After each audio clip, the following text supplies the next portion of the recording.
Hey everybody, and welcome back to Cityscape Brewing. As a homebrewer, you may have asked yourself, what do I do with all the leftover spent grains after my brew day? Well, it's common practice for commercial breweries to partner with farmers to get rid of their spent grains. Some say the practice is as old as beer itself. It's mutually beneficial practice too. The brewers need to get rid of their spent grains, and the farmers save money by not having to buy feed for sheep, cattle, pigs, and chickens. Win-win. Most homebrewers will likely just throw it away, since they don't have any livestock, and so what now? Should I eat it? No, that'd be gross. But I do know someone else that would eat it, in the form of dog treats. Meet my gentle giant golden retriever, Barley Toothbuster. And yes, that's really his real name, thanks to my then 3-year-old son who blurted out the name the day we got him as a tiny puppy. Barley is now 5 years old and loves that I brew beer, because that means he gets treats. In this video, I'm going to show you how to make these super simple dog treats with just 4 ingredients that your dog will love. Here's the items you will need to get started. Spent grains. Any grains will work, but not too soggy. You want to make sure they're wet, but not the stuff from the roll bottom that's soupy.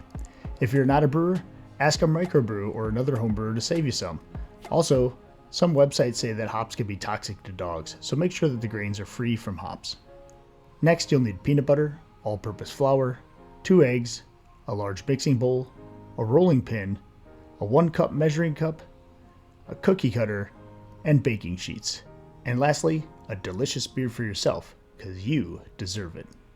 Sure, you can get those fancy bone-shaped treat cutters, but I use a biscuit cutter and I tell Barley they're just little tiny frisbees.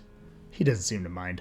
But in case you have a picky dog or want cooler looking treats, I'll include a link in the video description where you can pick up a set of 3 bone-shaped ones for under $10.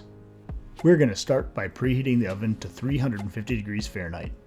Then, in your large bowl, mix together 4 cups of the spent grains, 2 cups of flour, 1 cup of peanut butter, and the 2 eggs. I like to use a glove and just mix it with my hand to make sure they all get mixed up easier, but you can use a big spoon too.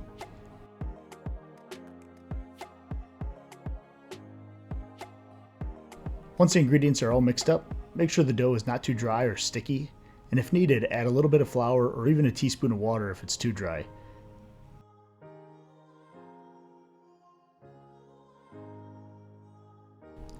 Next, I like to tape down some wax paper to make cleanup a bit easier, but you can just use some flour on a clean countertop too. So spread some flour over your surface and then over the rolling pin. Then roll out the dough until it's about a 1/4 inch thick. You don't want cookies too thick or they'll take a lot longer to bake and dry out.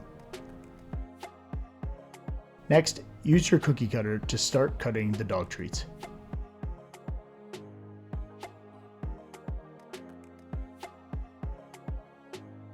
Place as many of them as you can on a single layer on your baking sheet, and repeat the process until you've used all of the dough. Now throw those bad boys in the oven for 30 minutes.